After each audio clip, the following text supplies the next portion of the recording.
કે ભાજપની પોલિસી શું છે કે 156 ધારાસભ્ય 2022 માં આવ્યા હતા ભાજપના, અને ઈ પછી ભૂપતભાઈ જેવાને અર્જુનભાઈ જેવાને આને તેને પક્ષ પલટા કરાવ્યા. ભૂપતભાઈને જો ભાજપ ન લઈ ગયું હોત તો કઈ એની સરકાર ભાંગી નહોતી જવાની, સરકાર નહોતી પડી જાય એમ ભાજપની, છતાં એમ કામ લઈ ગયા. સામે કોઈ માણા વધવો ન જોઈએ. ભૂપતભાઈ ભાજપમાં રહેતા તો શરમે ધર્મે ક્યારેક પાર્ટીના કહેવાથી 2 નિવેદન ભાજપની વિરુદ્ધમાં આપવા પડતા. ઈ શરમ ધર્મના 2 નિવેદન એ ભાજપને સાંભળવા નથી ગમતા ને, એટલે એને કીધું કે લઈ લો, જે ભાવે આવે એ ભાવે. ટેકાના ભાવે ઉપાડ્યા, વગર રજીસ્ટ્રેશન માલ લઈ લીધો. રજીસ્ટ્રેશન નહીં કરાવવાનું. હું કામ? હામો માણસ વધવો ન જોઈએ. અને બીજી શું એનું કારણ છે ખબર છે તમને?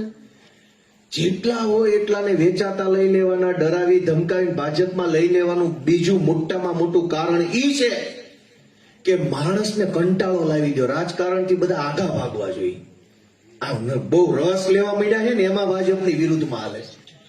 જેને હોય એને ખરીદો, જેને હોય એને જેલમાં પૂરો.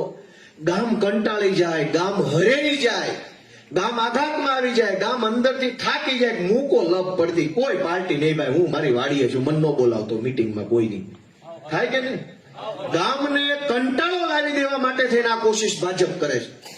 ભૂપતની જરૂર નથી ભાજપને, તમને કંટાળો લાવી દેવાનો છે. રાજકારણમાંથી કંટાળો લઈને વાડીએ વૈયા જાવ તો ભાજપની વિરુદ્ધના એટલા મત ઘટતા થાય. આ પ્લાનિંગ હાલે છે. હું સાચું બોલો કે ખોટું? આપણને સીધી રીતે હરાવી શકે એમ નથી ભાજપ, એટલે આપણને કંટાળો લાવી દે, આપણને થકવી નાખે, આપણને એમ થાય કાંઈ કરવું જ નથી ભાઈ. કોઈ પાર્ટીની સભા અમારા ગામમાં ન લાવતા. હું કામ?